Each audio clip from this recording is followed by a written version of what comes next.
जी acting नहीं कर दो, मैं अकलांदा हूँ। मैंने मैंने फुटबॉल खेलने दो ना पापा जी, मेरी फुटबॉल खेलने की इच्छा है। मैं नहीं पढ़ सकता अच्छा रागी, मम्मी जी समझाओ ना पापा जी ने। Z5 ਹਿੰਦੀ ਉੱਤੇ ਆ ਚੁੱਕਾ ਹੈ ਸ਼ਬਦ ਰੀਤ ਤੇ ਰਿਵਾਜ। ਜੀ ਹਾਂ, ਇਸ ਸ਼ੋਅ ਦੇ ਵਿੱਚ ਇੱਕ ਰਾਗੀ ਦੀ ਕਹਾਣੀ ਦਿਖਾਈ ਜਾਏਗੀ ਤੇ ਉਸ ਦੇ ਨਾਲ ਕਿ ਉਹ ਆਪਣੇ ਬੱਚੇ ਤੋਂ ਕੀ ਉਮੀਦ ਰੱਖਦਾ ਹੈ। ਤੇ ਰੀਸੈਂਟਲੀ ਚੰਡੀਗੜ੍ਹ ਦੇ ਵਿੱਚ ਹੋਈ ਐਸੀ ਪ੍ਰੈਸ ਕਾਨਫਰੰਸ ਦੇ ਦੌਰਾਨ ਸੁਵਿੰਦਰ ਵਿੱਕੀ, ਜੋ ਕਿ ਆਪਣੇ ਕਈ ਕਿਰਦਾਰਾਂ ਲਈ ਜਾਣੇ ਜਾਂਦੇ ਨੇ, ਉਹਨਾਂ ਦੇ ਨਾਲ ਮਿਹਰ ਮੌਜੂਦ ਸੀ। ਇਹਨਾਂ ਦੋਹਾਂ ਦਾ ਮੁੱਖ ਕਿਰਦਾਰ ਹੈ ਤੇ ਇੱਕ ਪੂਰੇ ਸੀਨ ਨੂੰ ਇਹਨਾਂ ਨੇ ਉੱਥੇ ਕਰਕੇ ਦਿਖਾ ਦਿੱਤਾ, ਜਿਸ ਤੋਂ ਬਾਅਦ ਹਰ ਕੋਈ ਭਾਵੁਕ ਹੋ ਗਿਆ। ਇਹ ਬੂਟ ਮੰਗੇ ਸੀ ਤੂੰ ਮੈਥੋਂ, ਹਕਲਾਨ ਦੀ ਐਕਟਿੰਗ ਕਰਦਾ ਮੇਰੇ ਨਾਲ ਤੂੰ। ਹਾਂ, ਜਦੋਂ ਲੜਕੀ ਨੂੰ ਫੁੱਲ ਦੇਣਾ ਉਦੋਂ ਕਿਉਂ ਨਹੀਂ ਹਕਲਾਂਦਾ ਤੂੰ? ਉਦੋਂ ਕਿਉਂ ਨਹੀਂ ਹਕਲਾਂਦਾ? ਮੈਂ ਆ ਕੇ ਸੁੱਟ ਦੇਣੇ ਤੇਰੇ ਬੂਟ। ਆਪ पापा जी नहीं, पापा जी एक्टिंग नहीं कर दो, मैं अकलांदा हूँ। मैंने फुटबॉल खेलने दो ना पापा जी, मेरी फुटबॉल खेलने की इच्छा है। मैं नहीं पढ़ सकता अच्छा रागी, मम्मी जी समझाओ ना पापा जी ने। मैंने फुटबॉल खेल। नाइस। ਇਸ ਤੋਂ ਇਲਾਵਾ ਇਹਨਾਂ ਨੇ ਸ਼ੋਅ ਦੇ ਬਾਰੇ ਕੁਝ ਖਾਸ ਗੱਲਾਂ ਵੀ ਦੱਸੀਆਂ। शो का नाम है शब्द।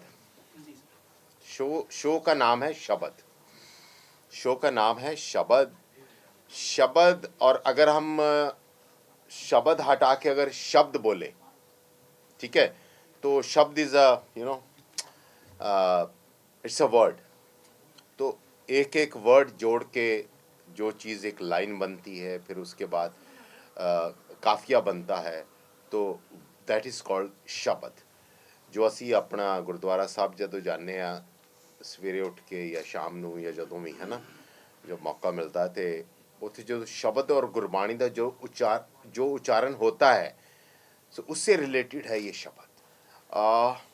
फादर मैं एक अच्छे बच्चे का फादर हूँ ऑब्वियसली, एंड क्योंकि फैमिलीज़ में आजकल क्या एक जनरेशन चेंज है, और वही एक जो कॉन्फ्लिक्ट है एक जनरेशन टू जनरेशन, सो वही शब्द में दिखाया जा रहा है।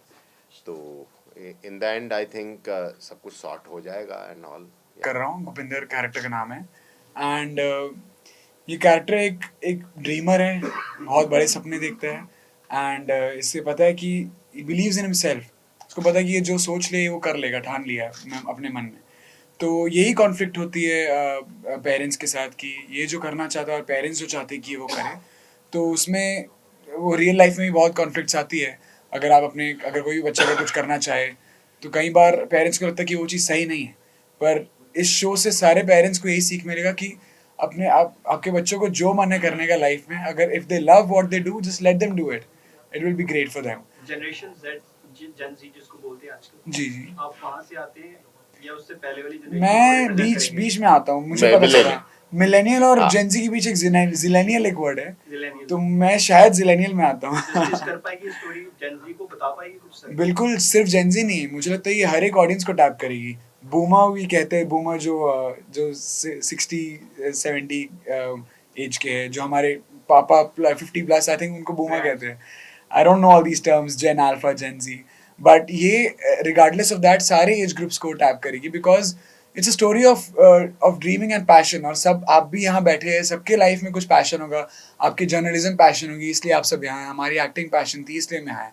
तो ये स्टोरी एक है कि एक फुटबॉल, मैं चाहता हूँ कि मैं फुटबॉलर बनूँ, पापा चाहते हैं मैं रागी बनूँ, पर मैं इनको डिसअपॉइंट नहीं करना चाहता अपने पेरेंट्स को। मैं भी चाहता हूँ कि मैं कैसे क्या करूँ कि मैं अच्छा रागी बन सकूँ, कोशिश मेरी रहती है, पर सर्कमस्टांसेस ऐसे होते हैं कि शायद बन पाया नहीं बन पाया, आपको शो में पता चलेगा। और तो वही है, एक सबका खुद का पैशन रहता है, तो आई थिंक सभी रिलेट कर पाएंगे इस शो से।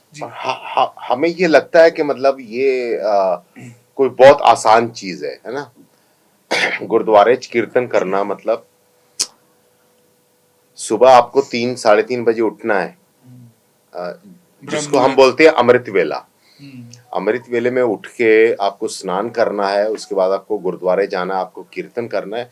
सो जब ये हम लोग शूट कर रहे थे तो हम सब ने भी ये चीज फॉलो की। कि प्रॉपर उठना है, उस टाइम पे उठना है। और म्यूजिक का मतलब मैं अगर अपने लेवल पे बोलूं तो मुझे कोई बहुत ज़्यादा पता नहीं है, बट मेरे को भी ट्रेनिंग लेनी पड़ी इसकी। अपना शब्द किमें गुरबाणी किमें गानी है, एंड ठीक है वो, क्योंकि थोड़ा हारमोनियम कैसे बजाना है, कैसे उसके सुर और the background music and all, तो उसके साथ जो रिलेट करने वाली चीज़ें थी, तो जी। वो एक चैलेंजिंग तो था ना हाँ जी, आपके हाँ जी। लिए। सुरेंद्र सर, आप तो चंडीगढ़ से ही बिलोंग करते हैं।